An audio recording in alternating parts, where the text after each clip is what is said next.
தெய்வத்திற்கு தலை வணங்கி மண்ணுக்காகவும் மக்களுக்காகவும் ஓயாமல் போராடி கொண்டிருக்கிற மரியாதைக்குரிய மருத்துவர் அன்புமணி ஐயா அவர்களுக்கும் விளிம்பு நிலை மக்களை கண்டு மாற்றம் கொண்டு வருவேன், முன்னேற்றம் அடைவேன் என்று சட்டமன்றத்தில் கர்ஜிக்கும் பசுமை தாயகத்தின் தலைவரும் நமது சட்டமன்றத்தின் உறுப்பினரான மரியாதைக்குரிய வீர மங்கை சௌமியா அன்புமணி அம்மா அவர்களுக்கும் என் அன்பிற்கினிய பாட்டாளி சொந்தங்களுக்கும் எனது பண்பான வணக்கங்களை தெரிவித்துக் கொள்கிறேன். ஆற்றை காப்பான் அரசின் மேலான், ஊற்றை காப்பான் உயிர்க்கெல்லாம் தந்தை.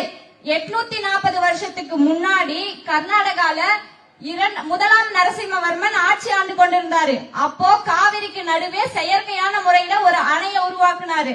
அதை நம்ம தமிழ்நாட்டுல ஆட்சி செஞ்ச 2ஆம் ராஜராஜ சோழன் போய் போர் தொடுத்து அந்த அணையை உடைச்சி காவிரிய நம்ம நாட்டுக்குள்ள கொண்டு வந்தாங்க. அதே போல இது மட்டும் மன்னராட்சியா இருந்திருந்தா நமக்கான உரிமைய, நம்ம உபரி நீரை, நமது நீரை தமிழ்நாட்டுக்கு கொண்டு வரதுக்கான திறமையும் தகுதியும் எல்லாமே இருக்கு நம்ம ஐயா கிட்ட.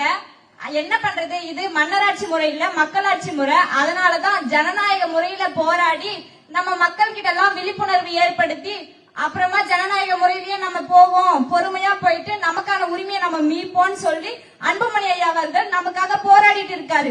தமிழர்களின் உரிமை எங்கெல்லாம் பறிக்கப்படுகிறதோ அங்கெல்லாம் நாங்கள் நிற்போம். எங்களது உரிமையை யாரும் சொந்தம் கொண்டாட கூடாது.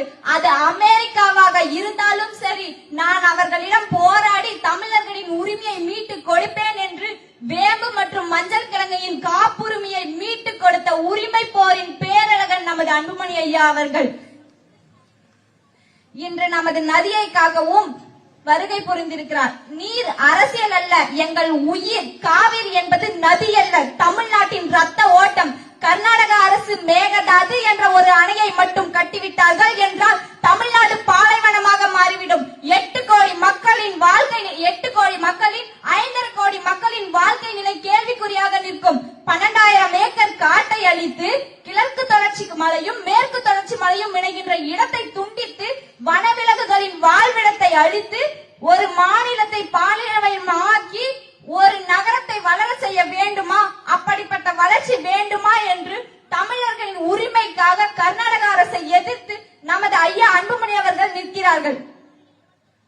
ஐயா, நீங்கள் சராசரியான அரசியல் தலைவர் மட்டும் கிடையாது, சரியான தலைவர். நீங்க தமிழ்நாட்டிற்காகவும் இந்தியாவிற்காகவும் போராடி சாதனைகள் படைத்தது ஏராளம். அதில் சிலவற்றை மட்டும் குறிப்பிடுகிறேன்.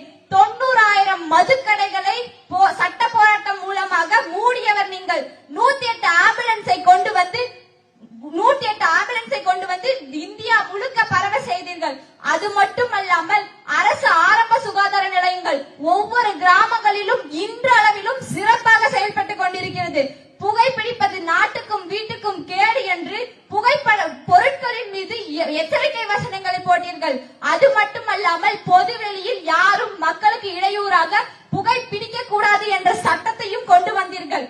குடியரசுத் தலைவருக்கு கிடைக்கக்கூடிய அதே மருத்துவம் ஏழை எளிய மக்களுக்கும் கிடைக்க வேண்டும் என்று இன்றளவிலும் சுகாதாரத்துறை அமைச்சர் பட்டியலில் பொன்னெழுத்துக்களால் பொறிக்கப்பட்ட உங்களது பணியை என்றும் நாங்கள் மறக்க மாட்டோம். இளைஞர்கள் இந்தியாவின் தூண்கள் என்று அவர்களை நல்வழிப்படுத்துவேன் என்று நிற்பவர் நீங்கள்.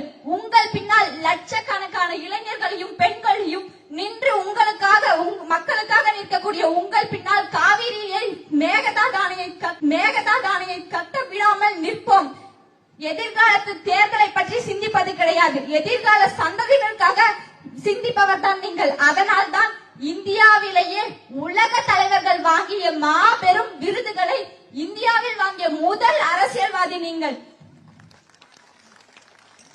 பெண்களுக்கு எதிராக நடக்கக்கூடிய அநீதிகளையும் விவசாய பெருமக்களுக்காகவும் மக்களின் வழிய மாநிலமே பேசக்கூடிய அளவுக்கு சட்டமன்றத்துல சிறப்பா உரையாற்றியதற்கு கோடான கோடி நன்றிகள் சௌமியா அம்மா.